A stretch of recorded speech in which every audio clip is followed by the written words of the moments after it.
हरे कृष्णा। सभी का स्वागत है। भगवत गीता का सुंदर पाठ चल रहा है।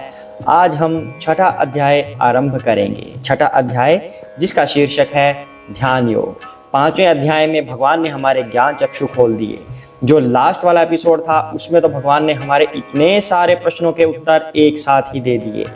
भगवान ने ये बताया, श्री कृष्ण ने ये बताया कि परमेश्वर कौन है, सब चीज़ों के भोक्ता कौन है, सबके स्वामी कौन है और हमें करना क्या चाहिए।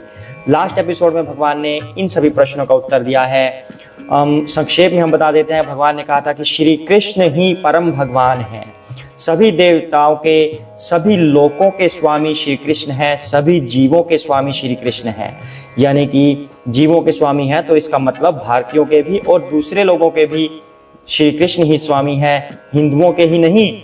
जो भी अपने आप को किसी भी मजहब का बताते हैं सभी के स्वामी श्री कृष्ण है। ऐसा श्री कृष्ण ने लास्ट वाले हमें एपिसोड में बताया। अब हम ध्यान योग आरंभ करने वाले हैं। ध्यान योग में अब श्री कृष्ण हमें ध्यान के बारे में बताएंगे। तो ये शुरू करने से पहले हम भगवान की आराधना कर लेते हैं और गुरु महाराज की वंदना करते हैं। हरे कृष्णा। ओम ज्ञानतिमिरान्धस्य ज्ञानाञ्जनशलाकया चक्षुरुन्मीलितं येन तस्मै श्री गुरुवे नमः।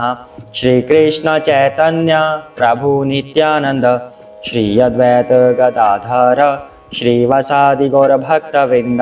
हरे कृष्णा कृष्ण कृष्ण हरे हरे, हरे राम राम राम हरे हरे। हरे कृष्णा। श्री भगवान उवाच। ध्यान योग आरंभ कर रहे हैं। अनाश्रितः करम फलम कार्यम कर्म करोति यः स सन्यासी च योगी च न निअग्नि न च अक्रियः। हरे कृष्णा। श्री भगवान ने कहा, जो पुरुष अपने कर्म फल के प्रति अनासक्त है और जो अपने कर्तव्य का पालन करता है वही सन्यासी और असली योगी है। वह नहीं जो न तो अग्नि जलाता है और न कर्म करता है। हरे कृष्णा। तो श्री कृष्ण ने ये बात फिर से बता दी। 3 बार भगवान बता चुके हैं अब तक। तीसरे अध्याय में, 5वें अध्याय में, 6ठे अध्याय में भगवान कर्म योग का महत्व समझा रहे हैं कि कर्म करना कैसे चाहिए।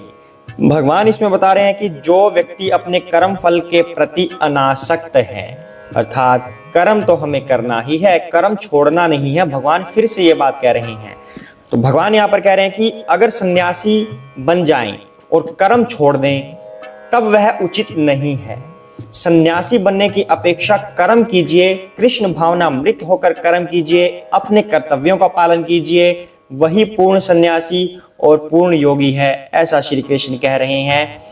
और कर्म फल के प्रति अनासक्त अर्थात हमें कर्म करते जाना है, कृष्ण भावनामृत में कर्म करना है, लेकिन उसके फल की इच्छा नहीं रखनी। जो भी हमें फल मिलेगा भगवान को अर्पित है। इस तरह से हम कर्म बंधन से मुक्त हो जाएंगे। कहते हैं कि वह असली योगी नहीं है जो न अग्नि जलाता है और न कर्म करता है, अर्थात न पुरुषार्थ करता है न कर्म करता है। वह असली सन्यासी या योगी नहीं है जिसने कर्म का त्याग कर दिया। क्यों नहीं है? कर्म का त्याग करके वह बैठा है लेकिन पुरानी बातें याद कर रहा है। मैं इस तरह से करता था, मुझे ये भोग मिलता था, वो करता था, अर्थात उसका मन अभी भी सन्यासी में नहीं लगा हुआ, भगवान में उसका मन नहीं लगा हुआ। अभी भी वह अपनी भौतिक इंद्रियों के बारे में ही सोच रहा है, इंद्रिय विषयों के बारे में ही सोच रहा है। इस वजह से वह पूर्ण सन्यासी और योगी नहीं बन पाता, क्योंकि वह पूर्ण रूप से समर्पित नहीं होता। इससे अच्छा है कि कृष्ण भावनामृत में कर्म किया जाए और अपने जीवन को आगे बढ़ाता जाए। हरे कृष्णा। आगे बढ़ते हैं। यम संन्यासम इति प्राहुः योगम तम विधि पांडव न हि असन्न्यस्त संकल्पः योगी भक्ति कश्चन। हरे कृष्णा। हे पांडुपुत्र, जिसे संन्यास कहते हैं उसे ही तुम योग अर्थात पर ब्रह्म से युक्त होना जानो, क्योंकि इंद्रिय तृप्ति के लिए इच्छा को त्यागे बिना कोई कभी योगी नहीं हो सकता। हरे कृष्णा। तो भगवान यहाँ पर कह रहे हैं कि इंद्रिय तृप्ति की इच्छा को त्यागे बिना कोई भी योगी नहीं हो सकता। और जो सन्यासी है उसे ही तुम योगी या पर ब्रह्म से युक्त होना जानो।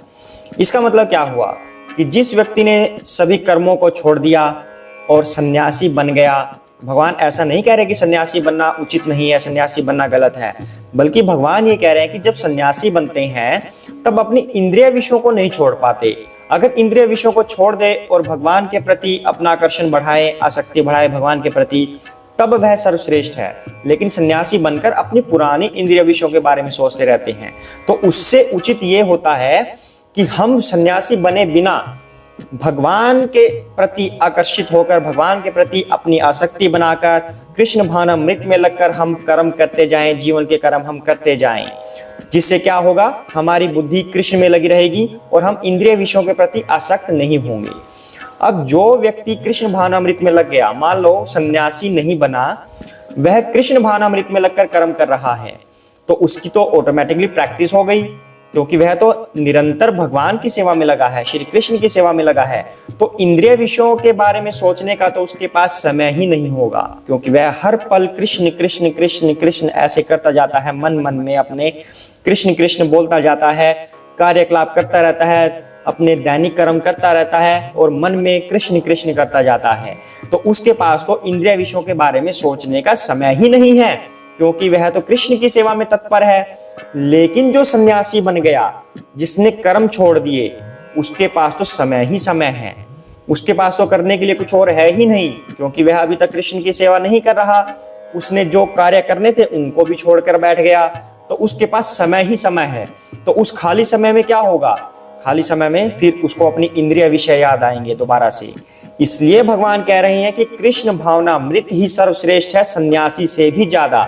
अगर कृष्ण भावनामृत बन गया तो उसके पास खाली विचार करने के लिए कोई समय ही नहीं होगा, इंद्रिय विषयों के बारे में सोचने के लिए कोई समय नहीं होगा। वह कृष्ण की सेवा में निरंतर लगा रहेगा, और जो ऐसा करता है उसे ही तुम सन्यासी और पूर्ण योगी जानो, ऐसा श्री कृष्ण कह रहे हैं। तो अभिप्राय क्या हुआ, हमें कोई सन्यासी योगी अलग से बनने की आवश्यकता नहीं है, हम गृहस्थ में भी रहकर उन्नति कर सकते हैं। सिर्फ और सिर्फ हमें कृष्ण भावनामृत में कर्म करना होगा, कृष्ण की ही सेवा करनी होगी और अपने रूटीन के कार्य हम कर सकते हैं। लेकिन कृष्ण भावनामृत में लगकर मतलब क्या हुआ कि हमें ये कार्य जो करने हैं, जो हम कार्य कर रहे हैं, वो कृष्ण की सेवा के लिए ही कर रहे हैं। इससे जो हमें मिलेगा, लाभ मिलेगा, उसको हम कृष्ण को ही अर्पित करेंगे। इस तरह से हमें कर्म करते जाने हैं, तो फिर वह सन्यासी और योगी से भी श्रेष्ठकर होगा। हरे कृष्णा। जय श्री कृष्ण चैतन्य प्रभु नित्यानंद श्री अद्वैत गदाधर श्री वसादि गौर भक्तवृंदा। हरे कृष्ण कृष्ण कृष्ण हरे हरे, हरे राम राम राम हरे हरे, हरे कृष्णा।